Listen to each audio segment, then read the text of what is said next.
Super happy sa kinita ng My Love Will Make You Disappear.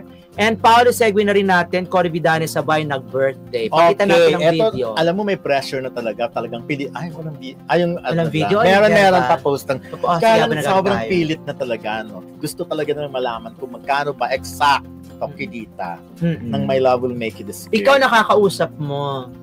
Alam mo, Star Cinema. nahiya ako magtanong na kay Miko kasi namatay din yung nanay niya, di ba? Recently, parang 2 days ago.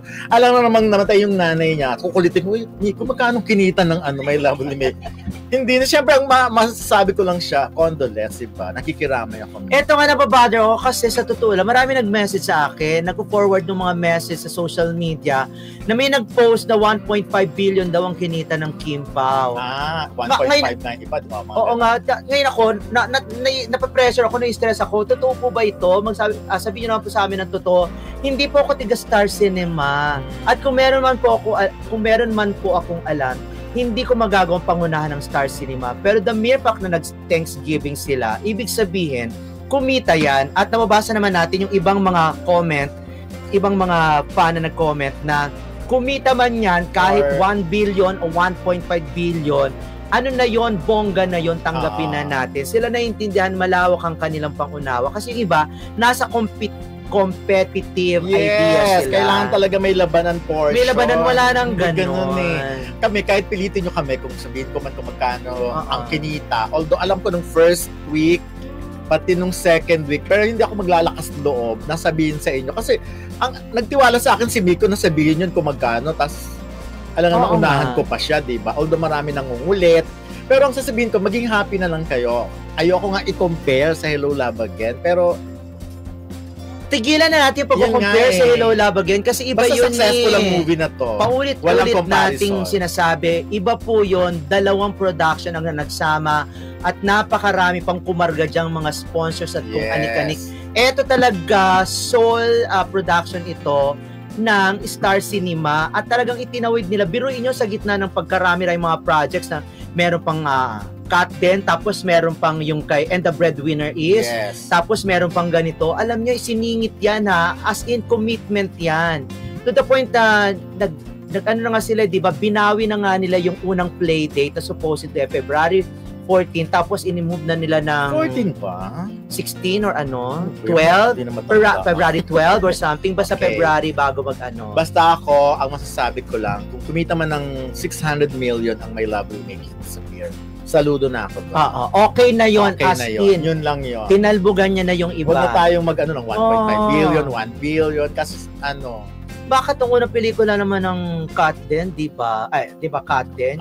Hello Love. Malakas na rin. Kasi yun talaga, first time naman yun talaga. Pero, first movie pa lang yun, pero nung second movie, di ba mas lumakas pa? Kasi nga, di ba, after a long time, gagawa si Catherine na iba ang kasama. So talagang na-curious din sila. Tapos GMA pa yung kasama. Yung mga ganon. Pero ito naman, yung pangalawa, talagang totoo naman.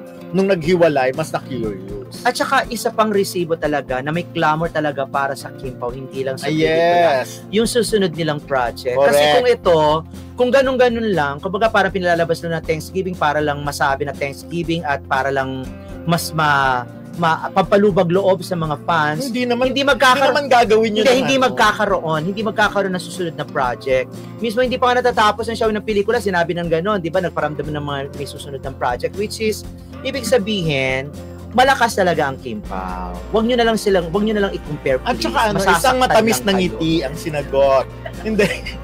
Masasaktan na kasi madilulun ninyo. Isang matamis na ngiti ang sinagot ng susunod na project ng Kim Pao. Correct. So, abangan dapat yun. Nasagot na ang tanong ng Kim Pao fans tungkol sa kinita ng pelikulang My Love Will Make You Disappear. Ayon sa opisyal na ulat mula sa ABS-CBN, ang pelikula ay kumita ng 173 million pesos sa buong mundo hanggang Mayo 7, 2025. Ito ay isang malaking tagumpay para sa unang pagtatambal ni Kim Chiu at Paolo Abilino sa pelikula.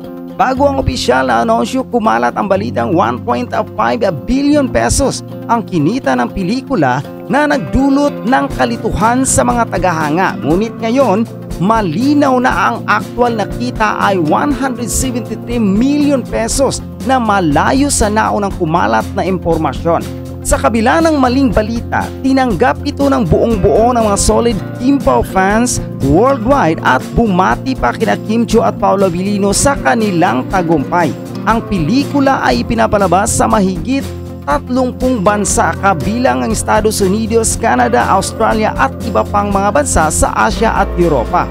Nagpasalamat si Kim Chiu sa suporta ng mga tao at binanggit ni Paolo Abilino ang mga vlog screening na ginawa ng kanilang mga fans hindi lang dito sa Pilipinas kundi sa iba't ibang bansa.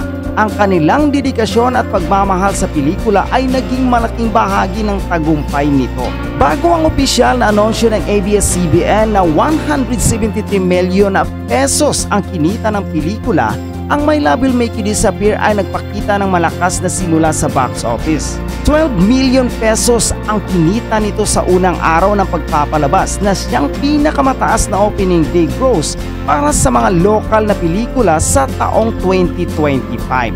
40 million pesos naman ang naitala sa local box office hanggang March 29, 2025. Sa North America, kumita ito ng $200,000 sa unang araw ng pagpapalabas. Ang pelikula ay ipinapalabas sa mahigit 30 bansa kabilang ang Estados Unidos, Canada, Australia, New Zealand, Singapore, Malaysia, Brunei, Hong Kong at Macau. Ang pagpapalabas sa iba't ibang bansa ay nagbigay daan upang mas maraming manunood ang makapanood ng pelikula. Ang My Love Will Make You Disappear ay isang romantic comedy na sumusunod sa kwento ni Sari, isang babae na naniwalang may sumpa siya na naging dahilan ng pagkawala ng bawat lalaking kanyang minamahal. Si Juju ay isang lalaking may sariling mga problema na nakikita ang pagkakataon na makatakas mula sa kanyang nakaraan sa pamamagitan ng pagsasama kay Sari. Ang pelikula ay tumatalakay sa iba't ibang aspeto ng tunay na pagmamahal, hindi lamang sa romantikong relasyon kundi pati na rin sa pamilya, pagkakaibigan at pagmamahal sa sarili. Ito ang unang pagkakataon na nagsama sa pelikula sina Kim Chiu at Paolo Abilino. Ayon kay Kim, ang kanyang karakter ay kumakatawan sa mga kababaihan sa kanilang 30s na nahaharap sa mga tanong tungkol sa kanilang buhay at pagmamahal. Samantalang si Paolo ay nagsasabing ang pelikula ay isang pagkakataon upang magbigay ng saya sa mga manunood. Bago pa man ang opisyal na pagpapalabas, ang mga tagahanga ng Kim Pao ay nagpapakita ng kanilang suporta sa pamamagitan ng mga vlog screenings. Sa SM North EDSA lamang ang mga ticket na nagkakalaga ng 1.1 million pesos ay nabook at nabayaran para sa unang 2 araw ng pagpapalabas. Sa kabuuan ng My Love Will Make You Disappear ay isang matagumpay na pelikula na hindi lamang nagpapakita ng mahusay na pagganap sa box office kundi pati na rin ng malalim na mensahe tungkol sa pagmamahal at relasyon.